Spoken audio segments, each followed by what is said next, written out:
नमस्कार दोस्तों, आज हम लोग न्यू एनसीईआरटी हिस्ट्री क्लास 7 अध्याय 5 टॉपिक है शासक और इमारतें को आज हम लोग अच्छे से रीडिंग लगाने वाले हैं और इम्पोर्टेंट लाइन को अंडरलाइन करेंगे। चलिए स्टार्ट करते हैं। चित्र 1 की कुतुब मीनार के पहले छज्जे को प्रदर्शित करता है। कुतुब मीनार चित्र 1 जो है कुतुब मीनार के पहले छज्जे को प्रदर्शित करता है कि कुतुबुद्दीन ऐबक ने लगभग 1199 में इसका निर्माण करवाया था। तो कुतुबुद्दीन जो थे क्या थे, कुतुब मीनार का निर्माण किसने करवाए थे छज्जे का? तो कुतुबुद्दीन ऐबक ने। कब? तो 1199 ईस्वी में। छज्जे के नीचे छोटे मेहराब था। छज्जे के नीचे छोटे मेहराब तथा ज्यामितीय रूपरेखाओं द्वारा निर्मित नमूने को देखें। क्या आपको छज्जे के नीचे अभिलेखों की 2 पट्टियां दिखाई दे रही है? ये अभिलेख अरबी में और गौर करें कि मीनार का बाहरी हिस्सा घुमावदार तथा कोणीय है।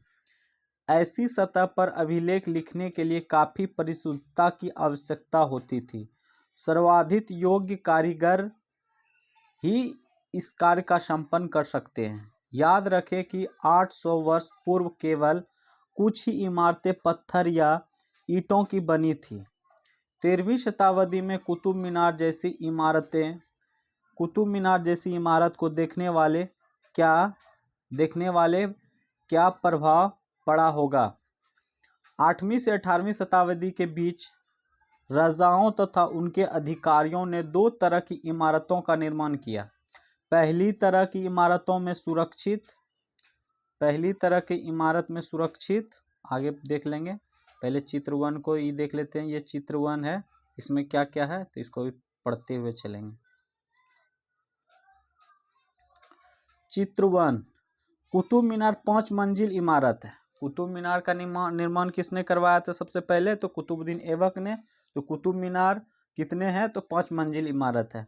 अभिलेख की पट्टियां इसके पहले छज्जे के नीचे हैं।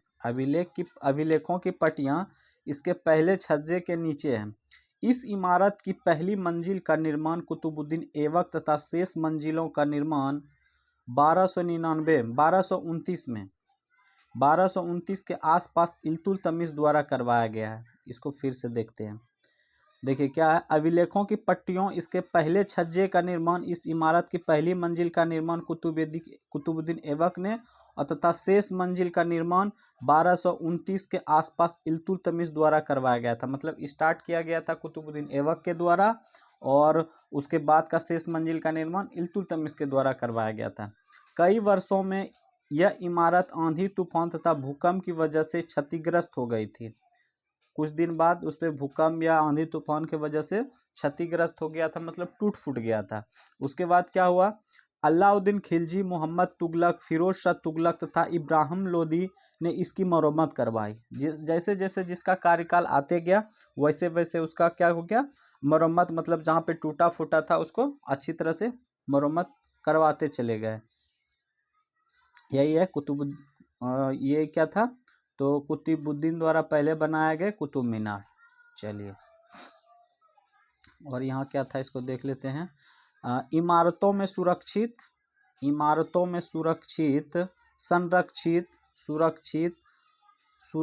संरक्षित तथा इस दुनिया और दूसरी दुनिया में आराम विराम की भव्य जगह, किले, महल तथा मकबरे थे। दूसरी श्रेणी में मंदिर, मस्जिद, हौज, कुएं, सराय तथा बाजार जैसी जनता के उपयोग की इमारतें थीं। राजाओं से यह अपेक्षा की जाती थी कि वह अपनी प्रजा को देखभाल करेंगे तथा प्रजा के उपयोग और आराम के लिए इमारतों का निर्माण करवाकर राजा की प्रशंसा पाने की आशा करते थे। इस तरह के निर्माण कार्य व्यापारियों सहित अन्य व्यक्तियों के द्वारा भी किए जाते थे। वे मंदिर, मस्जिदों और कुओं का निर्माण करवाते थे, परंतु घरेलू स्थापित व्यापारियों की विशाल हवेलियों की अवशेष 18वीं शताब्दी से ही मिलने शुरू होते हैं। अभियांत्रिकी कौशल, अभियांत्रिकी कौशल तथा निर्माण कार्य। स्मारकों से हमें उन्हें निर्माण में प्रयुक्त शिल्प विज्ञान का भी पता चलता है। छत का ही उदाहरण ले लीजिए। हम चारों दीवार की और आर पार लकड़ी की सतीरों अथवा एक पत्थर की पट्टियां रखकर छत बना सकते हैं, लेकिन यह कार्य उस समय बहुत कठिन हो जाता है जब हम एक विस्तृत अधिसंरचना वाले विशाल कक्ष का निर्माण करना चाहते हैं। इसके लिए अधिक परिष्कृत कौशल की जरूरत होती है। 7वीं और 10वीं शताब्दी के मध्य वास्तुकार भवनों में अधिक कमरे, दरवाजे और खिड़कियां बनाने लगे। छत, दरवाजे और खिड़कियां अभी भी ऊर्ध्वाधर खंभों के आर पार एक अनुप्रस्थ सतीर रखकर बनाए जाते थे। वास्तुकला की यह शैली अनुप्रस्थ टोडा निर्माण कहलाई जाती है। 8वीं से 13वीं शताब्दी के बीच मंदिर, मस्जिद, मकबरे तथा सीढ़ीदार कुआं बावली से जुड़े भवनों का निर्माण इस शैली का प्रयोग हुआ। यह चित्र 2 का क, ये चित्र है 2 का ख। अब देख लेते हैं क्या चीज है इसके बारे में भी, इसको भी पढ़ते चलते हैं।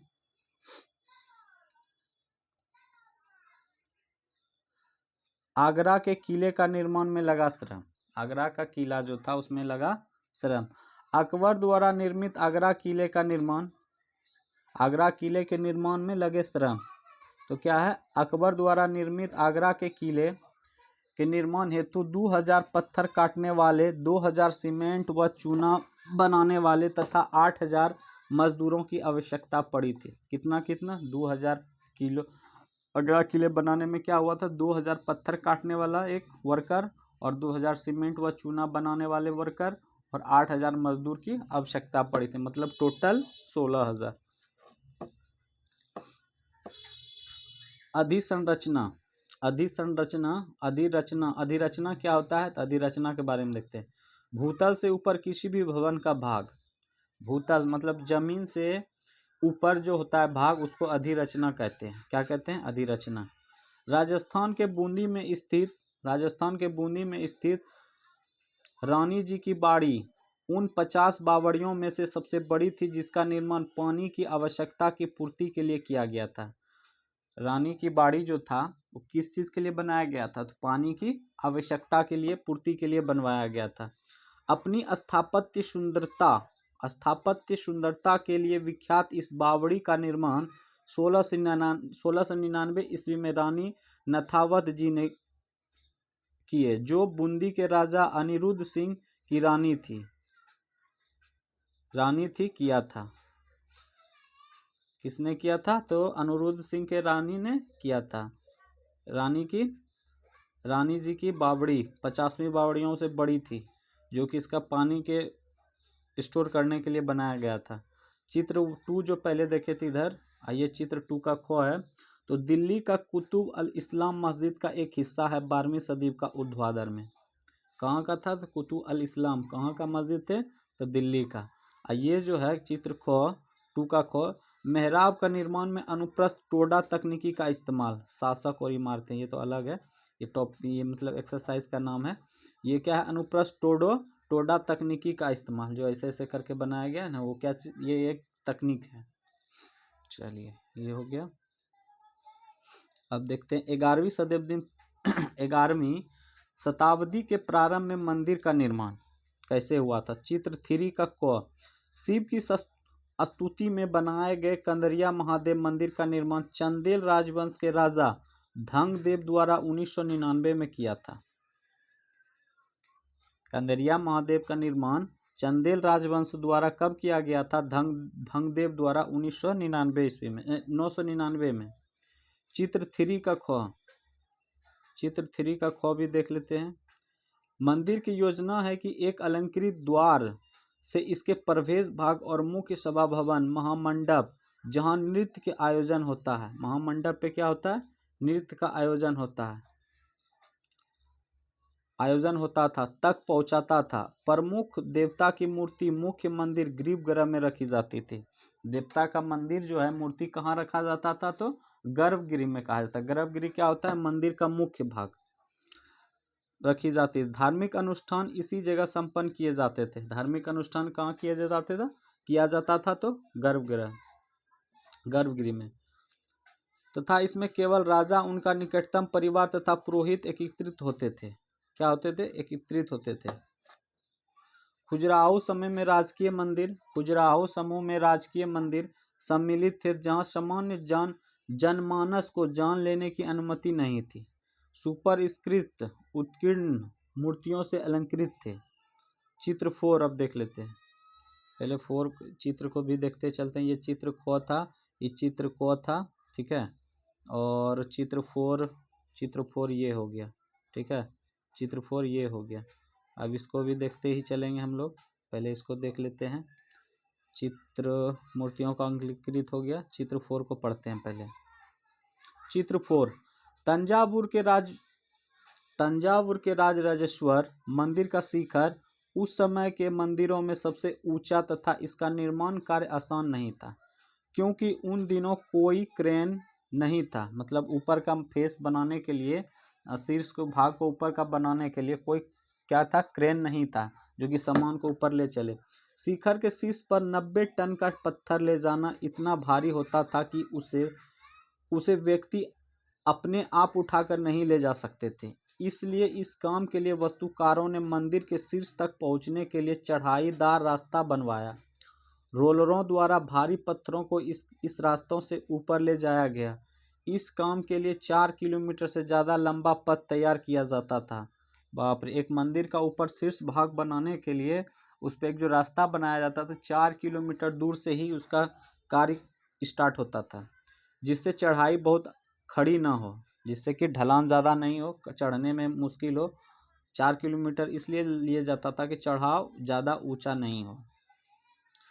मंदिर बन जाने के बाद इसे गिरा दिया गया, लेकिन उस क्षेत्र के लोगों ने मंदिर निर्माण का अनुभव को काफ़ी लंबे समय तक याद रखा। आज भी मंदिर के पास एक गांव को चारुपल्लम कहा जाता था, जिसका शाब्दिक अर्थ होता है चढ़ाईदार रास्ते का गांव। चलिए ये भी देख लेते हैं क्या है ये। दो मंदिरों के शिखरों में आप क्या अंतर देखते हैं? क्या आप यह समझ सकते हैं कि राजराजेश्वर मंदिर का शिखर कंदरिया महादेव मंदिर के शिखर से 2 गुना ऊंचा है? हाँ, इनका थोड़ा सा ज़्यादा ऊंचाई पे था शिखर। चलिए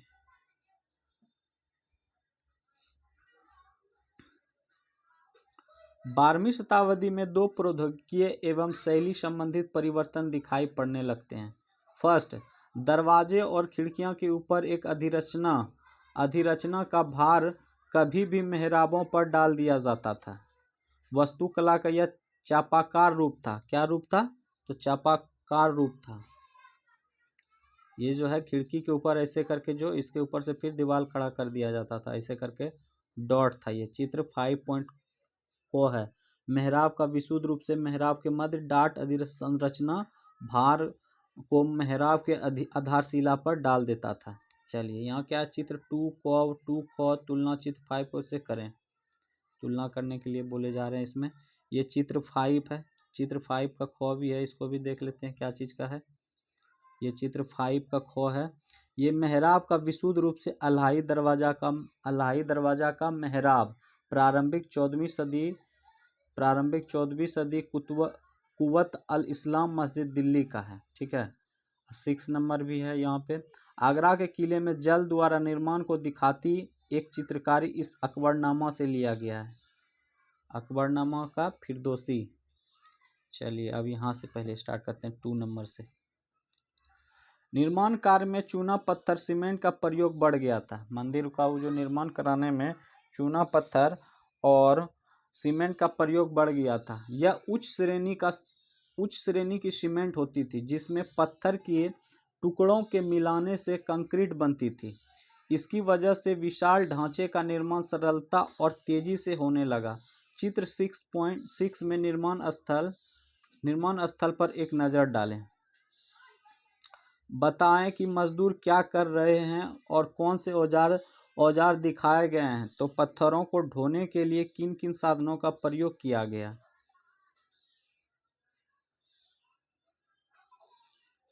चलिए, मंदिरों, मस्जिदों और हौजों का निर्माण। अब इसको देखते हैं कैसे हुआ था। मंदिरों, मस्जिदों और हौजों का निर्माण कैसे हुआ था। तो मंदिरों और मस्जिदों का निर्माण बहुत सुंदर तरीके से किया जाता था, क्योंकि वे उपासना के स्थल थे। वे अपने संरक्षण की शक्ति, धन, वैभव तथा भक्ति भाव का भी प्रदर्शन करते थे। उदाहरण के लिए राजराजेश्वर मंदिर को लिया जा सकता है। एक अभिलेख इस बात का संकेत मिलता है कि इस मंदिर का निर्माण राजा राजदेव ने अपने देवता राजराजेश्वरम की उपासना हेतु किया था। ध्यान दें कि राजा और उसके देवता का नाम काफी मिलते जुलते हैं। राजा ने इस तरह का निर्माण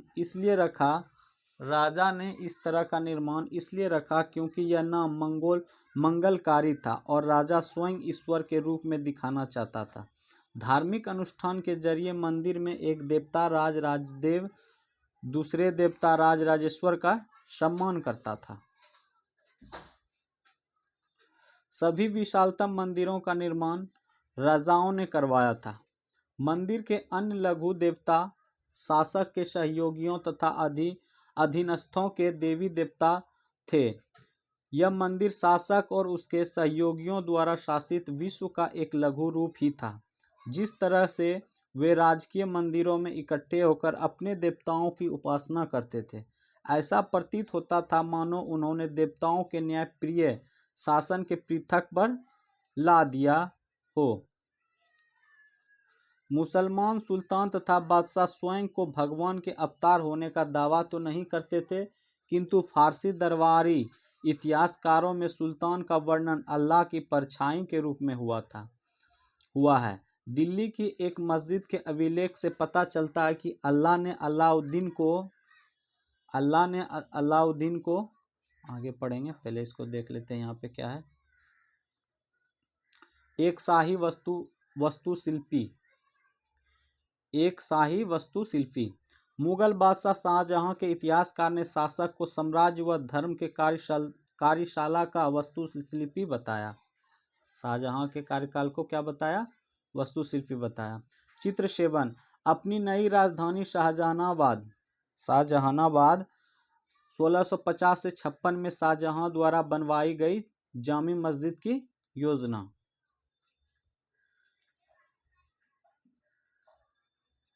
अभिलेख से पता चलता है कि अल्लाह ने अलाउद्दीन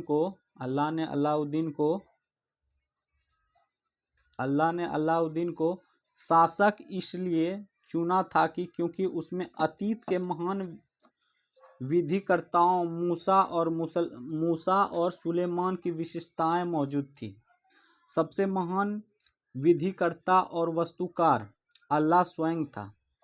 उसने अव्यवस्था को दूर करके विश्व का सृजन किया तथा एक व्यवस्था और संतुलन कायम किया। सत्ता में आने पर प्रत्येक राजवंश के राजा ने शासक होने के अपने नैतिक अधिकार पर और जोर डाला। उपासना के स्थानों का निर्माण ने शासकों को ईश्वर के साथ अपने घनिष्ठ संबंध की उद्घोषणा करने का मौका दिया। ऐसी उद्घोषणा तेजी से बदलती राजनीति के संदर्भ में महत्व ग्रहण कर लेती थी। शासकों ने विद्वान तथा धर्मनिष्ठ व्यक्तियों को भी आश्रय प्रदान किया और अपनी राजधानियों तथा नगरों का महत्व सांस्कृतिक केंद्रों के रूप में परिवर्तित करने का प्रयास किया। इन सब से उनके शासन तथा राज्यों का ख्याति मिली। व्यापक समझ यह थी कि न्यायप्रिय राजा का राज ऐसा होगा जहां खुशहाली होगी और जहां पर्याप्त वर्षा होगी। इसी तरह हौजों और जलाशयों का निर्माण द्वारा बहुमूल्य पानी उपलब्ध कराने का कार्य भी बहुत प्रशंसा से की जाती थी। सुल्तान इल्तुतमिश ने दिल्ली एक कुहना के एकदम निकट एक विशाल तालाब का निर्माण करके व्यापक सम्मान प्राप्त किया।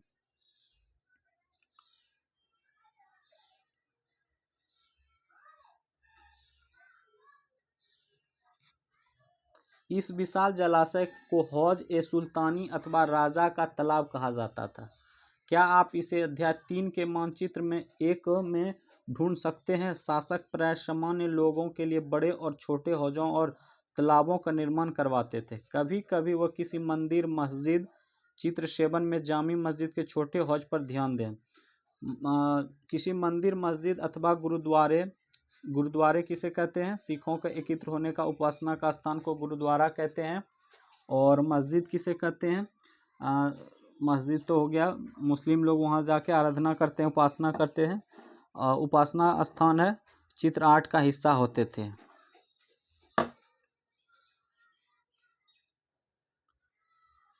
चलिए इधर क्या है, पहले इधर इसको भी देख लेते हैं।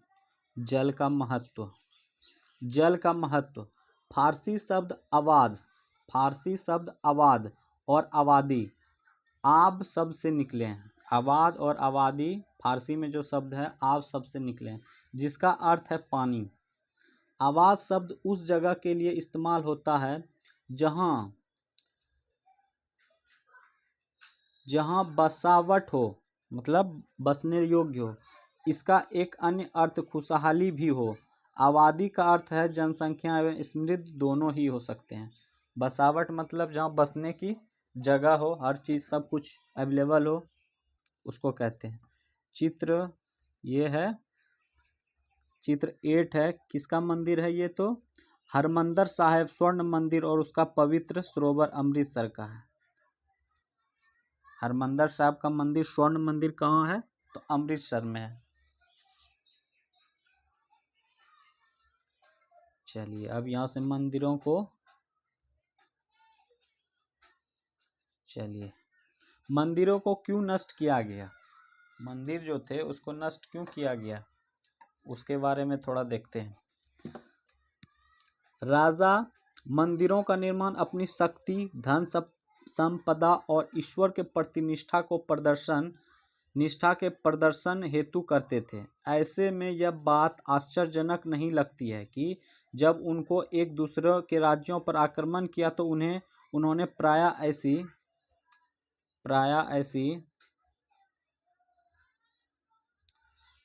ऐसी इमारतों पर निशाना साधा।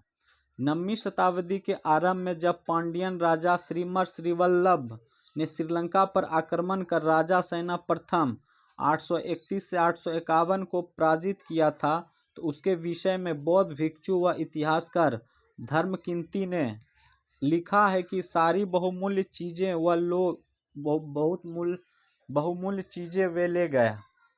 रत्न महल में रखी स्वर्ण की बनी बुद्ध की मूर्ति और विभिन्न मठों में रखी सोने की प्रतिमाओं, इन सभी को उसने जब्त कर लिया।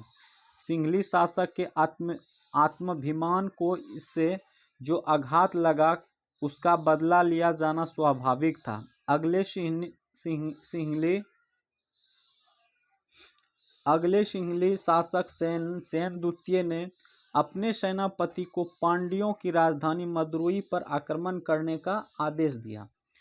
बौद्ध इतिहासकार ने लिखा है कि इस अभियान में बुद्ध की स्वर्ण मूर्ति को ढूंढ निकालें तथा वापस लाने हेतु महत्वपूर्ण प्रयास किए गए।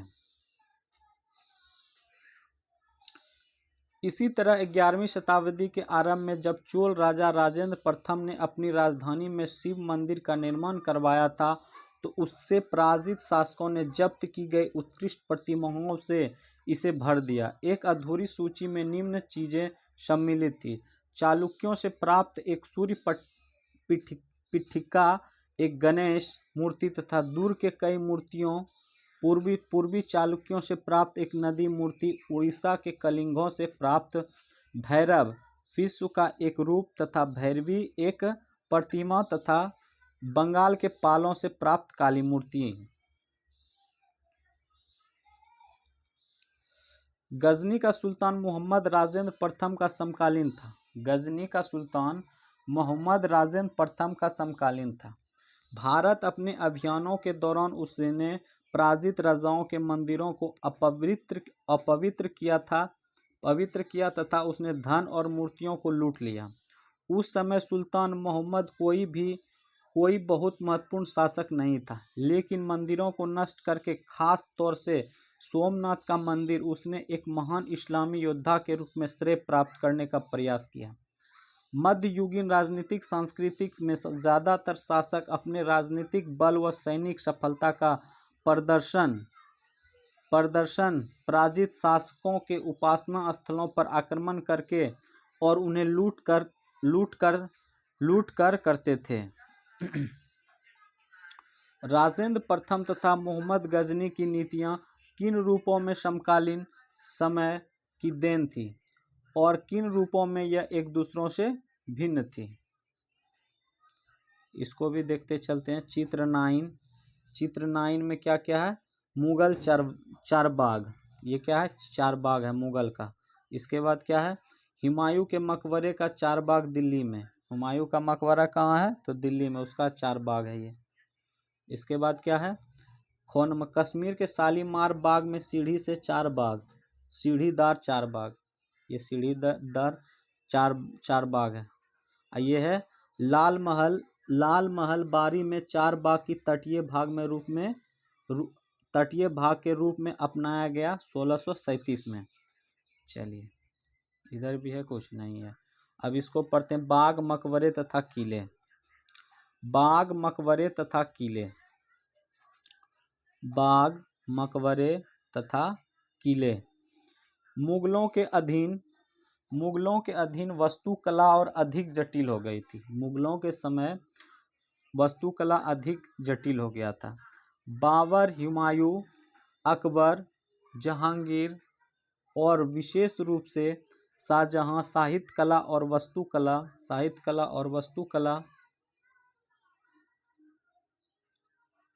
वास्तुकला में व्यक्तिगत रुचि लेते थे। कौन लेते थे? तो शाहजहां। अपनी आत्मकथा में बाबर ने औपचारिक बागों की योजना और उनके बनाने में अपनी रुचि का वर्णन किया। अक्सर ये बाग दीवार से घिरे होते थे तथा क्रमित नहरों द्वारा 4 भागों में विभाजित आयताकार अहाते में स्थित थे। औपचारिक बागों की योजनाएं और उनके बनाने तथा खाका तैयार करने में बाबर ने अपनी रुचि का वर्णन किया। 4 समान हिस्सों में बटे होने के कारण यह 4 बाग कहलाते थे। 4 बराबर हिस्सों में बटे कारण उसे 4 बाग कहलाते थे। 4 बाग बनाने की परंपरा अकबर के समय से शुरू हुई थी। सबसे पहले 4 बाग बनाने की परंपरा किसने शुरू किए थे? तो अकबर ने। कुछ सर्वाधिक सुंदर 4 बागों का कश्मीर और आगरा और दिल्ली, चित्र 9 देखें, जहांगीर और शाहजहां ने भी बनवाया था। सबसे पहले बाबर ने, फिर अकबर, फिर जहांगीर और शाहजहां, ये भी बनवाए थे। अकबर के शासनकाल में कई तरह के महत्वपूर्ण वास्तुकलात्मक नवाचार हुए। अकबर के शासनकाल में कई तरह के महत्वपूर्ण वास्तुकलात्मक नवाचार हुए। इनकी प्रेरणा अकबर के वास्तुशिल्पियों ने उसके मध्य एशियाई पूर्वज तैमूर के मकबरों से ली। हुमायूं के मकबरे में सबसे पहली बार दिखने वाला केंद्रीय गुंबद किसमें था? तो हुमायूं के, जो बहुत ऊंचा था, और ऊंचा मेहराबदार प्रवेश द्वार को क्या कहते हैं? पिस्तक प्रवेश द्वार मुगल वास्तुकला के महत्वपूर्ण रूप बन गए। यह मकबरा एक विशाल औपचारिक 4 बाग के मध्य में स्थित था। इसका निर्माण 8 स्वर्गों अथवा हस्तविहित के परंपरा में हुआ था, जिसमें एक केंद्रीय कक्ष 8 कमरों से घिरा होता था। इस इमारत का निर्माण लाल बलुआ पत्थर से हुआ था। इसके किनारे सफेद संगमरमर से बने थे।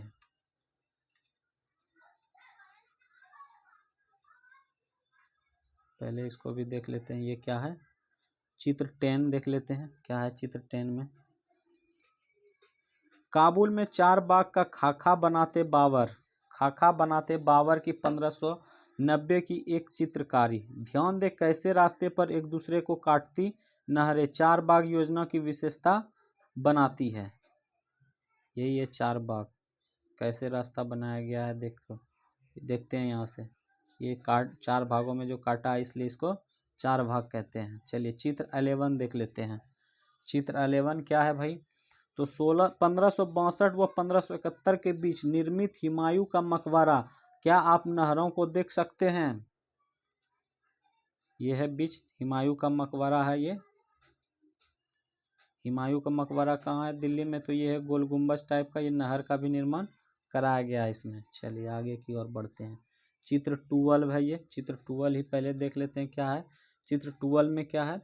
दिल्ली में दीवान आम में सिंहासन की छज्जा, सिंहासन का छज्जा, इसका निर्माण 1648 में पूरा किया गया था। ये क्या है? दिल्ली में दीवान आम सिंहासन की छज्जा ये है। चलिए इसके बारे में भी थोड़ा सा देख लेते हैं क्या है, क्या कहते हैं ये। चलिए स्टार्ट करते हैं। शाहजहां के शासनकाल के दौरान मुगल वास्तुकला के विभिन्न तत्व एक विशाल संभावपूर्ण संश्लेषण में मिला दिए गए। शाहजहां के शासनकाल में अनवरत निर्माण कार्य चलते रहे। विशेष रूप से आगरा और दिल्ली में सार्वजनिक और व्यक्तिगत सभा हेतु समारोह कक्षों, दीवान खास और दीवान आम की योजना बहुत सावधानी पूर्वक बनाई जाती थी। एक विशाल आंगन में स्थित ये दरबार चिहिल सुतून अथवा 40 खंभों के सभा भवन भी कहलाते थे। शाहजहां के सभा भवन विशेष रूप से मस्जिद से मिलते जुलते बनाए गए थे। उसका सिंहासन जिस मंच पर रखा था उसे प्रायः किबला नवाज के दौरान मुसलमानों के सामने की दशा कहा जाता था। इसको फिर से देखते हैं। शाहजहां के सभा भवन विशेष रूप से मस्जिद से मिलते जुलते बनाए गए थे। उसका सिंहासन जिस मंच पर रखा था उसे प्रायः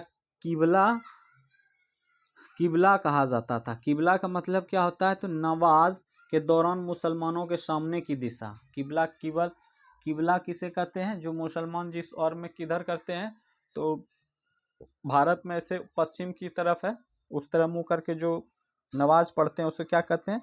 किबला कहते हैं। क्योंकि जिस समय दरबार चलता था उस समय प्रत्येक व्यक्ति उस ओर ही मुंह करके बैठता था।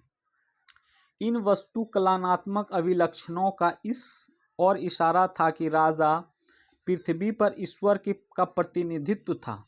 राजा अपने आप को क्या मानते थे? ईश्वर का प्रतिनिधित्व।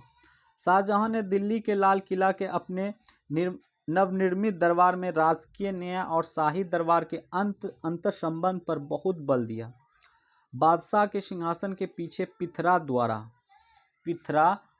के जुड़ाव काम की एक श्रृंखला बनाई गई थी, जिसमें पौराणिक यूनानी देवता ऑर्फियस को वीणा बजाते हुए चित्रित किया गया था। ऐसा माना जाता है कि ऑर्फियस का संगीत आक्रामक जानवरों को भी शांति करा सकता था। चलिए पहले इसको देखते हैं। पितरादुरा क्या है इसको देखते हैं। पितरादुरा क्या है?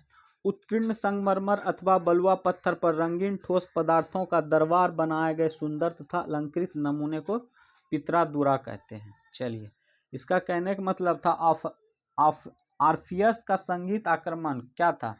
जैसे ऑर्फियस जब संगीत बजाते थे तो ये क्या करते थे? जानवरों को भी शांत कर सकते थे। जो मतलब विशाल जानवर होते थे ना, तांडव करने वाले, उसको भी वो संगीत के द्वारा शांत कर सकता था और वे शांतिपूर्वक एक दूसरों के साथ रहने लगते थे। शाहजहां के सार्वजनिक सभा भवन का निर्माण यह सूचित करता था कि न्याय करते समय राजा ऊंचे और निम्न सभी प्रकार के लोगों के साथ समान व्यवहार करेगा और सभी सद्भाव के साथ रह सकेंगे। शासन के आरंभिक वर्षों में शाहजहां की राजधानी आगरा थी। जब शाहजहां ने अपना शासन शुरू किया था तो उस समय वहां की राजधानी क्या था?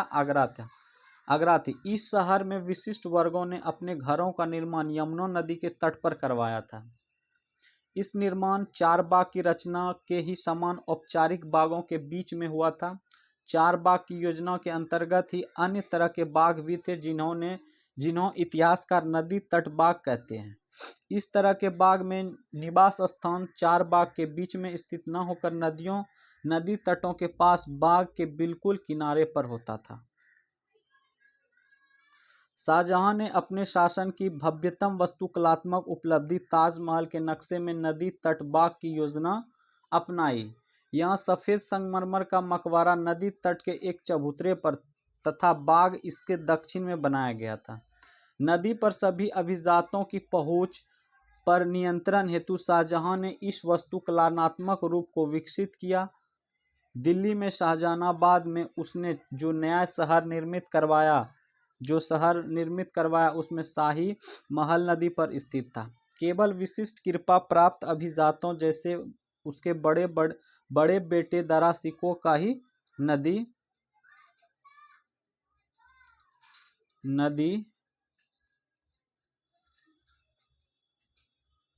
तक पहुंच मिली। चलिए पहले इसको यहीं से करते हैं।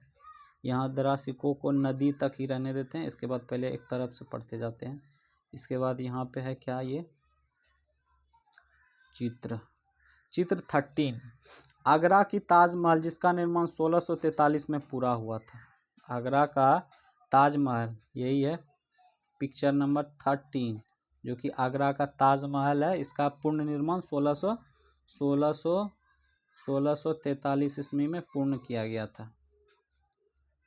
चलिए ये क्या है, चित्र 14 भी देख लेते हैं क्या है ये।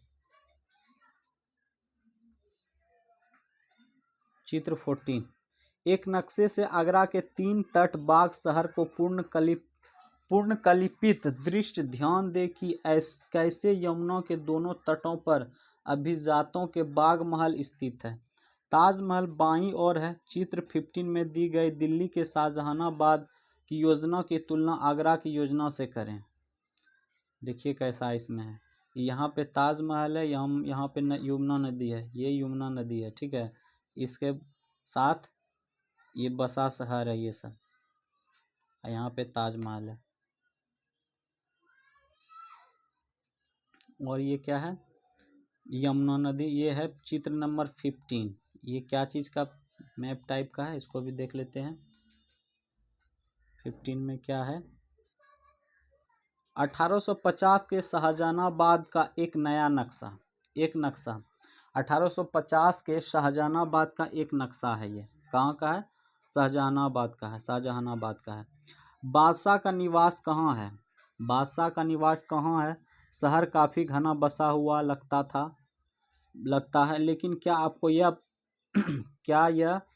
आपको यहाँ कई बड़े भाग भी दिखाई देते हैं? क्या आप मुख्य मार्ग व जामी मस्जिद ढूंढ सकते हैं? इसमें बोल रहा है कि जामा मस्जिद ढूंढ सकते हैं। बहुत घना आबादी है, ये ढूंढना बहुत मुश्किल है। क्लियर रहता तो ढूंढ लेते। चलिए यहाँ कहाँ था, हम लोग कहाँ थे कि उसने बड़े बेटे दारा सिकोह को ही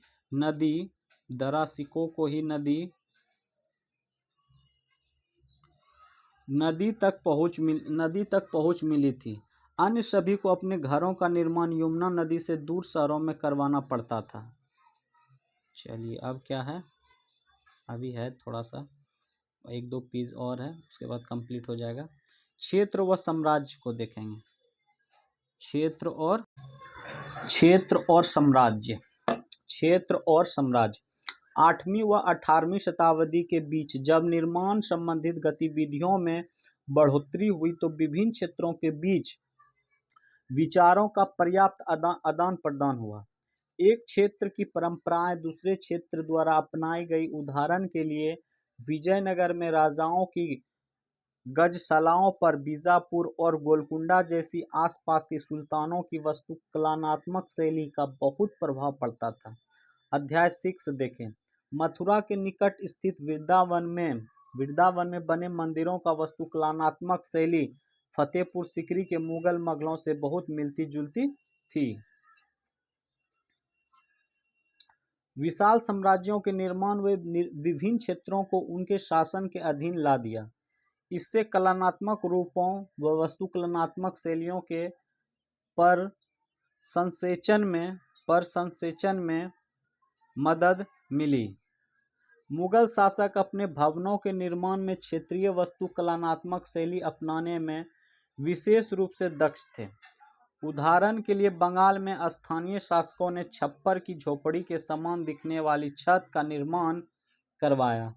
मुगलों को यह बंगला गुंबद अध्याय 9 चित्र 11 और 12 देखें इतना पसंद आया था कि उन्होंने अपनी वास्तुकला में इसका प्रयोग किया।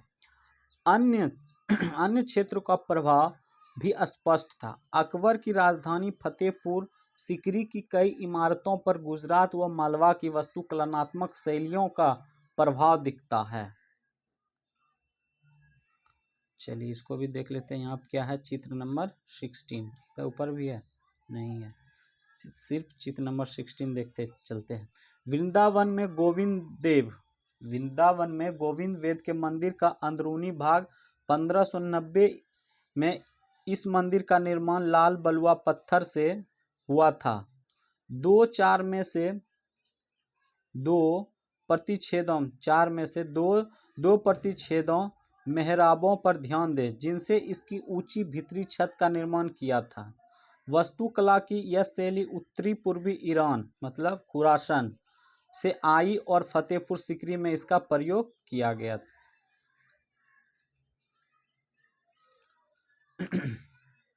अब ये चित्र नंबर है 17। क्या है, तो फतेहपुर सीकरी के जोधाबाई महल में छत के विस्तार को संभालते अलंकृत स्तंभ तथा टैंक यह गुजरात क्षेत्र की वास्तुकलात्मक परंपराओं को प्रभावित करता है। फतेहपुर सीकरी के जोधाबाई का महल छत्र विस्तार ये कहाँ का प्रदर्शित करता है, तो गुजरात के वास्तुकला परंपराओं को। चलिए अब यहाँ से इसको देख लेते हैं, ये क्या है, तो 18वीं शताब्दी से मुगल शासकों की सत्ता की धूमिल हो जाने के बाद, जब मुगल सत्ता धीरे धीरे खत्म हो रहा था, उसके होने के बाद भी उनके आश्रम में विकसित वास्तुकलात्मक शैली निरंतर प्रयोग में रही तथा अन्य शासकों ने जब भी स्वयं के राज स्थापित करने का प्रयास किए यह शैली अपनाई, आसमान छूते चर्च, ये भी चर्च के बारे में भी देख लेते हैं। आसमान छूते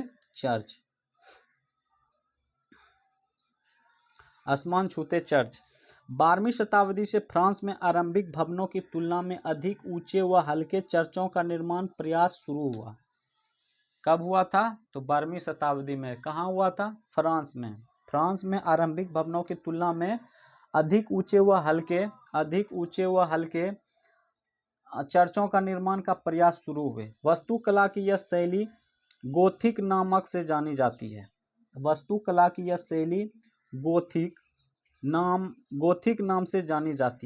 इस शैली की विशेषताएं हैं, तो क्या है विशिष्टता, थोड़ा देखते हैं।